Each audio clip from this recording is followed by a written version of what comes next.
You are listening to From Sobriety to Recovery with Jesse Mogul, episode 93. Let's get to the show.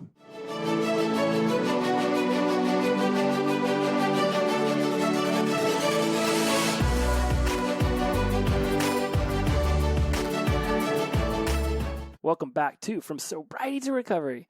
As always, I am your host, Jesse Mogul, and I am in addiction recovery. What a wonderful, wonderful time of the year it is. It's Christmas. And yes, things are shut down depending on what part of the country you live in. Restaurants may not even be open or at 25%. Christmas parties probably non-existent. Gatherings with friends and family probably cut down if they're happening at all. There's a lot of changes to things that might be traditions for you coming up into this holiday season. And so I just want you to think about breathing, slowing down, and really going back to that whole idea of, Thanksgiving or grateful giving. And what are you grateful for? And what are you thankful for? One of the episodes I did a while back ago was that grateful is... Actually, let's start with thankful. It's easier. Thankful is what you are toward a person. You're thankful that somebody left the door unlocked for you while your hands were full. You're thankful that somebody picked you up from a meeting. You're thankful that somebody answered your phone call when you were having a tough time. You're just as thankful when somebody answered the phone call and something amazing was coming out of your mouth, a victory. You're thankful towards people. You're grateful towards things or a way of being, right? I'm grateful for the trials and tribulations that I've faced and overcome this year because it's shown me that I have an intestinal fortitude that goes beyond a worldwide pandemic, that goes beyond social unrest, that goes beyond political infighting. I have an intestinal fortitude that sees my life to fruition the way that I decide I want it. These are things to be grateful for. I'm grateful for soda water. I talked about that in an episode a while back ago, how my therapist had me spend 2 minutes waxing poetically about why I loved soda water so much. So you're grateful towards things, inanimate objects, or basically if it's not a human being, then you're grateful for it. You're thankful for human beings and what they've done for you, the lessons they've taught you, the things that they've gone through you with. So let's think about gratitude and thankfulness going into this Christmas season. And even though traditions may not be there, or they might be radically changed, perhaps you're in school or your job has radically changed, and it's been extremely difficult for you to just assimilate into this new way of being. It's extremely important to step back and look at the things that you're thankful. Look at the people. You see, I almost did it there. Look at the people that you're thankful for. Whether it's because they taught you a lesson or they were there as you learned a lesson. You can be thankful for people doing negative things towards you because it teaches you something. Everything teaches you something. Everything teaches you something. Are your eyes open? Are your ears listening? Is your heart open to the feeling that's coming from the lesson? But everything teaches you something. And what are you grateful for? Traditions or not, we've made it. We've made it through another year. We made it through another month. We made it through another week, another day, another 5 minutes without using. The strongest people I know are the people going through addiction recovery. The strongest people I know are the ones who are still fighting through that addiction, praying one day they'll see the light at the end of the tunnel that we've seen, and we came out on the other end alive and doing fine. I feel worse, or I feel a sadness in my heart for those people who are thinking the light at the end of the tunnel is the end. They don't have that fight in them anymore. They don't see a way out. So that light at the end of the tunnel can be so many different things for us. It can be hope and prosperity, or it can be our demise and our downfall. It can be life and rebirth, or it can be the end. As we finish up a year, these are the moments that we have. This is the time in our lives where things begin to shift.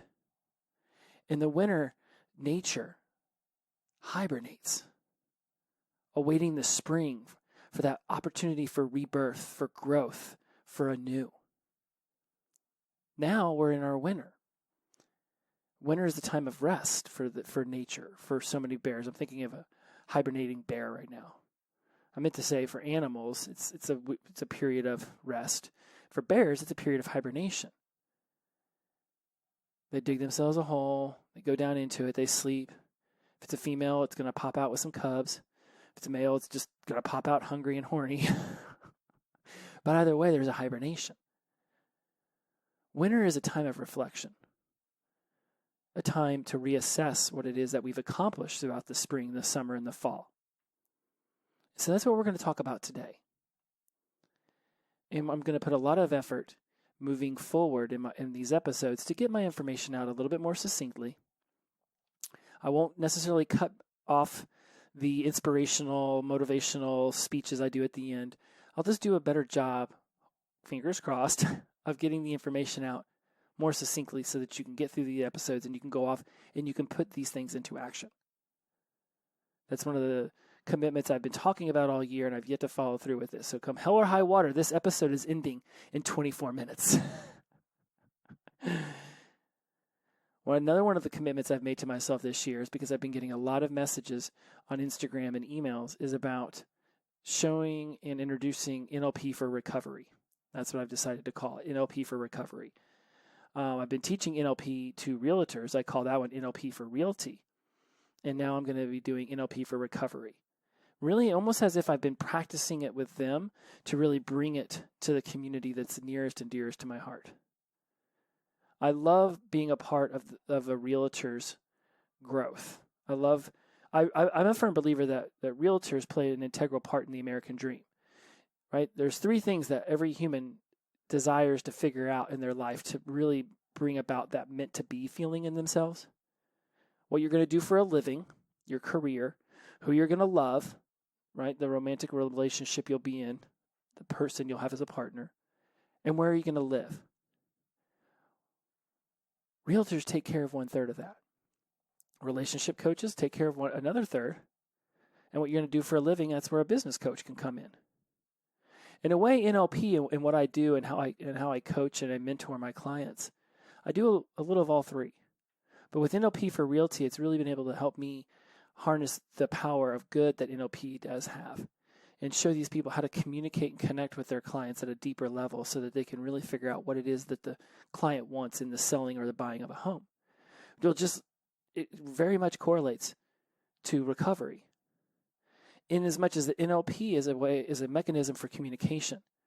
It's a mechanism to understand more about yourself and how you see the world, why your point of view is the way that it is, why you have the beliefs that you do, why you have the opinions you do, the values that you do. And if you so choose to change them, it doesn't take years of therapy. It can literally be an hour or two. We go in, we really understand why it is you experience the world the way that you do, and we begin to morph it so that it better suits the new version of yourself. One of the founders of NLP used to have a quote that said, it's never too late to have the perfect childhood. Because one of the foundational blocks of NLP is being able to go in using this technique called time dynamics and go into your timeline, go back to a moment that caused deep suffering and trauma for you and beginning to change the way that you've internalized that experience so that you can come out of it on the other end ready and prepared. And in fact, most often than not, in one session, you're healed from the trauma. There's still things you have to work out. There's still things you have to work through because so many of our opinions and values have been based off that one particular trauma. Now we've moved through years and years and years of our life making decisions based off of that experience of that trauma. But one of the most powerful things about NLP is it allows you to change your perspective of that trauma, to see it from a different point of view. And that's what true, awesome forgiveness and change, to me, the real depth of that comes from being able to change your point of view so that you can see it a little differently. And that 1 degree can be the difference between standing behind a tree and seeing nothing or taking one step over to the left or the right and seeing the most magnificent valley or mountain or canyon ever whatever you think a beautiful view is, right? It could be the ocean.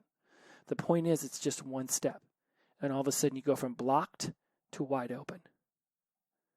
So as I begin to develop NLP for recovery, and for a lot of you who are listening to this, you've been thinking about ways to want to get into NLP. I've had many of you send me pictures of how you've gone on Udemy and bought that one from Kane, NLP practitioner level. Like, you're super pumped into this. So then I thought, okay, well, let's see. For those of you who are out there, and even if you're not interested in NLP, that's not what this episode is going to be all centered about, because I've got 3 big questions. I call this the 3 big question exercise. Part of this comes from Kane's NLP class, and another one comes from Mike Bagala, the guy who's been my mentor and my coach in teaching me how to be a better coach and how to be a better NLP trainer and practitioner. And so I've taken 2 different teachings from them, along with a myriad of other information, and I'm just stirring it up into the stew that is the 93rd episode of the podcast. By the way, 100 episodes will happen the week I turn 4 years old. Super cool. So let's get into this, because for those of you who are thinking, okay, Jesse, you've sparked me episodes ago about NLP for recovery. What's that going to look like? And for those of you who are just like, yeah, I don't really care about NLP for recovery, but I love the kind of things you talk about, what is the next 20 minutes of my life going to be like? It's not going to be about explaining to you what an NLP program is. It is going to be about you sitting down and asking yourself what your future could possibly look like if you were ready to take amazing, amazing chances with your journey. The motivation I want you to draw upon here is that if you sit down and you actually think about what it is you want to attain in your life, then you can begin to strategize, plan for it, put it into action, evaluate it after you've had some action, and then reestablish a plan and continue moving forward until you get to the outcome you desire. That is the ultimate goal here, is what is the outcome you desire, and then manifesting that in your life. We discussed in cause and effect last week that we are not going to be at effect. We're not going to be walking around blaming everybody else. Oh no, was it cause? My brain's a little scattered right now. We're not going to be blaming, oh, I'm late because of traffic. No, you're going to be taking responsibility for the cause which led to the effect of being late.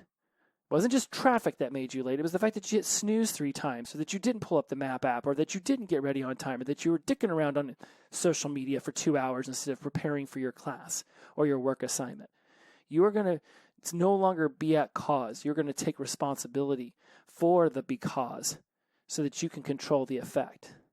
So these are going to be the 3 questions. And because I'm bringing in 2 difference, bonus time, there's 2 sets of 3 questions. And today, Mike Bagala was talking about on a Facebook Live about the 3 big questions he likes to ask incoming clients. And then as I was going through my notes, and I've got a Trello board full of different topics, and literally it's a myriad. There's so many. A myriad, it's a cornucopia. It's a Festivus for the rest of us. There's so many freaking topics in this thing, right? I've got everything as uncertain as one, how music can save you. Coming back is how you build a support group at meetings and in life in general. I mean, I've got all these alone versus loneliness. I think we did automatic negative thoughts not too long ago. This one I'm calling the big 3 times 2. That's not the title. I'll figure that out in Podbean in about 35 minutes. The 3 questions that we're going to have you ask yourself before you get to the next 3. Okay? What would you pursue? Now, if you've got a pen and paper, if you've got an opportunity to take some notes, there's going to be 6 different questions you're going to need to write down. And I'm going to want some answers. And over on Instagram, over the course of the next week, I'm going to lay down my answers for these so that you guys actually have a chance. And I'll do some videos on this stuff too over on my IGTV channel, because this is some really cool things to be thinking about. So I learned the big 3 from Kane, and then Mike Bagala brought in another 3 today, and that's how we've got to where we're at right now. So Kane's big 3 are, what would you pursue if you didn't want money? What would you pursue if you didn't want to make a name for yourself? What would you pursue if you didn't care about what other people thought about you. Okay? So, and this will be in the show notes too. So depending on what app you're listening to it on, just go over there and you can pull them out there. If you're driving in your car, you're going for a quick little run. What would you pursue if you didn't want money? What would you pursue if you didn't need fame, or, right? You didn't need to make a name for yourself. And what would you pursue if you didn't care about what other people thought about you or what you were doing?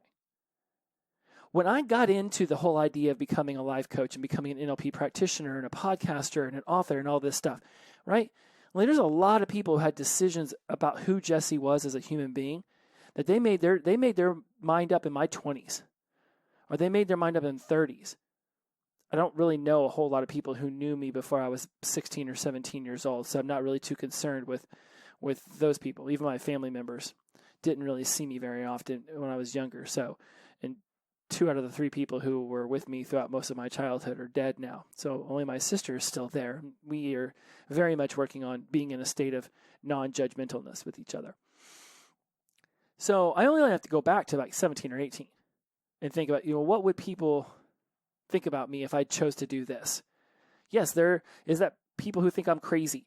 I'm off the chain. I'm off the rails. I've crashed it into a bridge, and I'm a dumpster fire. Those are the people. I don't care what they think about me.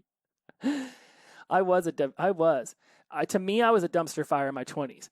I talked to a lot of people like, dude, you were so much fun to be around, and you never got angry or overly emotional. You were just a hoot. Loved having you around all the time. And I'm like, wow, I am so glad that's the memory you have of me.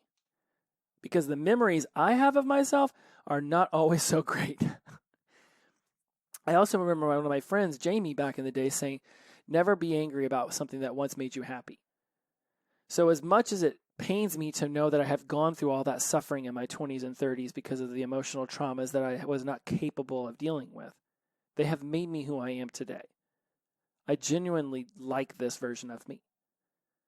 Like when my buddy Ryan asked me if I ever regretted not graduating college sooner and being a 30-year senior, 30-year-old senior, I was only a 12-year freshman, I remember thinking, man, I got to graduate from the University of Florida. Tim Tebow was here, 2 football championships, 2 basketball championships, right? Sports matter to me, so I was really, I chose going to University of Florida because I wanted that school spirit that only comes from having a powerhouse sports history.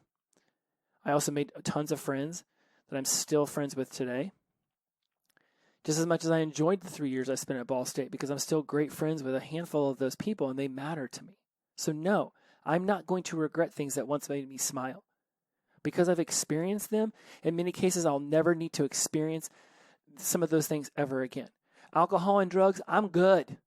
No midlife crisis for me. I thought I was going to die at 30, so I went ahead and had my midlife crisis from 20 to 30.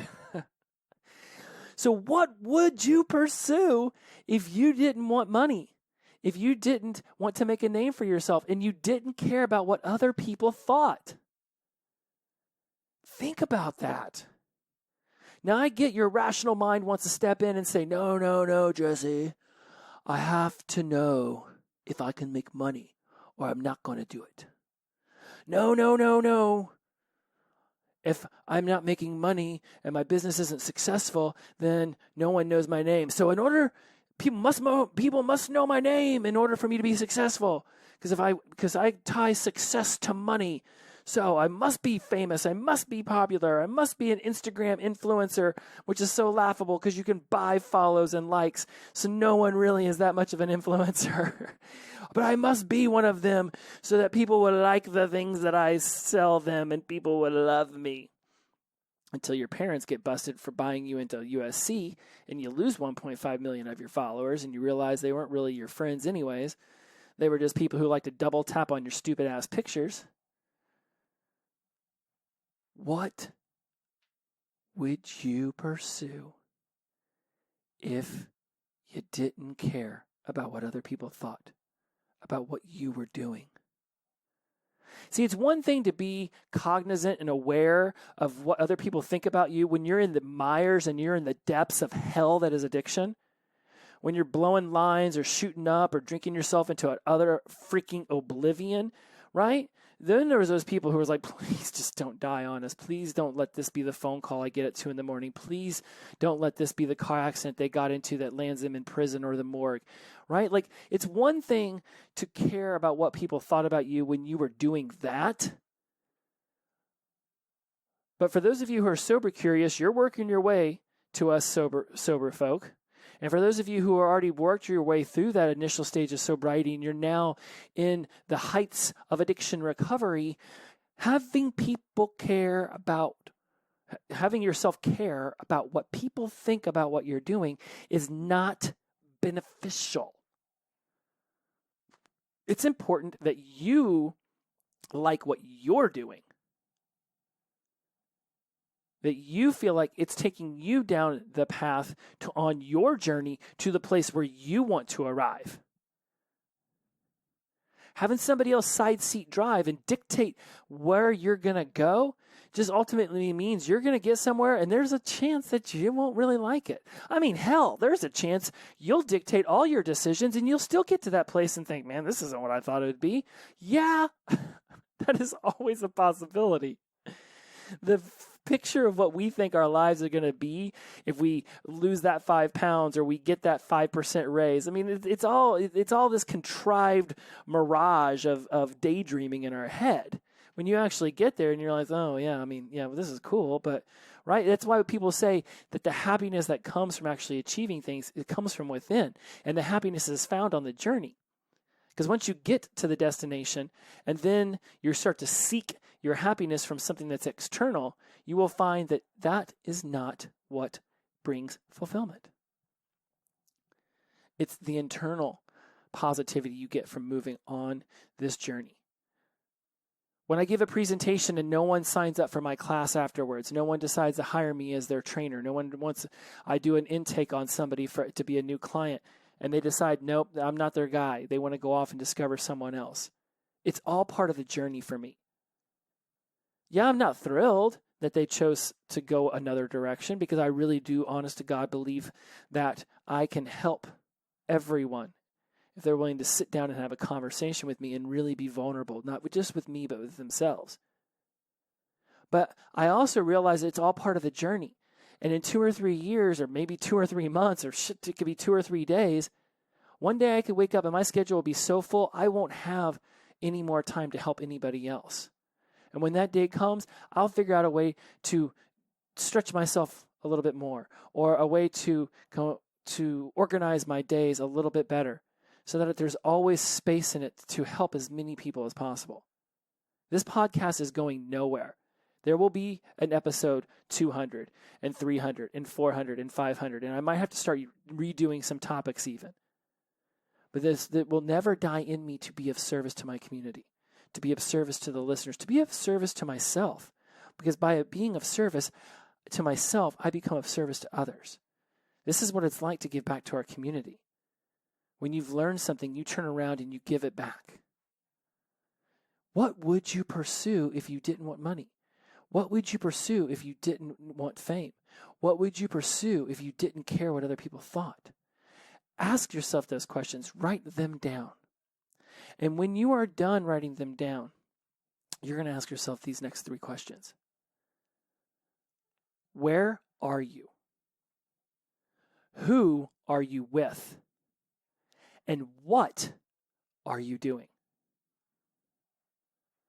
These 3 questions, when paired with the previous 3, are a game changer. By themselves, these questions are game changing. What would you do if you didn't care about, if money wasn't a goal, if fame wasn't a goal, and pleasing others wasn't a goal? Those are great. Those 3 on their own stand strong. But where are you? Who are you with? And what are you doing? Those stand just as strong with one another. Because when you begin to pursue things not out of money, not out of fame, not out of people pleasing, you begin to take on an entirely new way of life.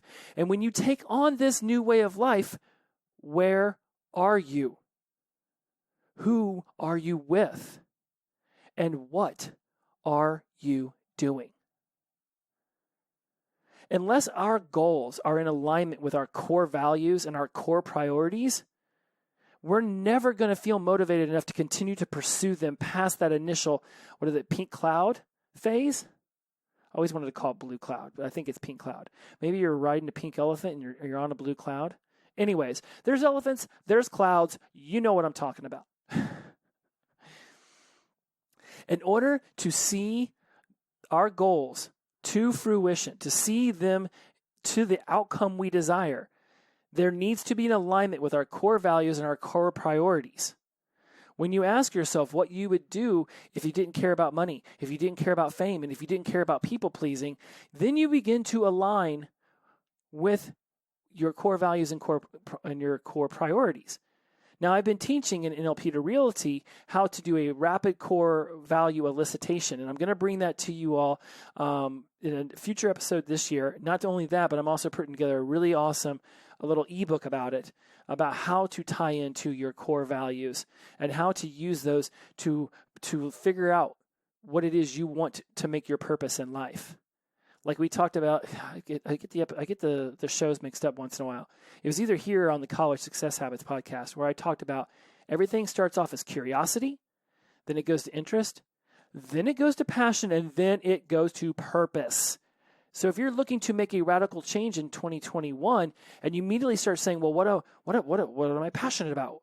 What have I already discovered as my purpose? But you're looking for a change, if you're looking to realign yourself, don't start at passion and purpose. Go back to what are you curious in? What are you interested in? If you didn't want money, what are you curious and interested in? If you didn't want to make a name for yourself, what would you be curious and interested in? If you didn't care about what other people thought, what would you be curious and interested in?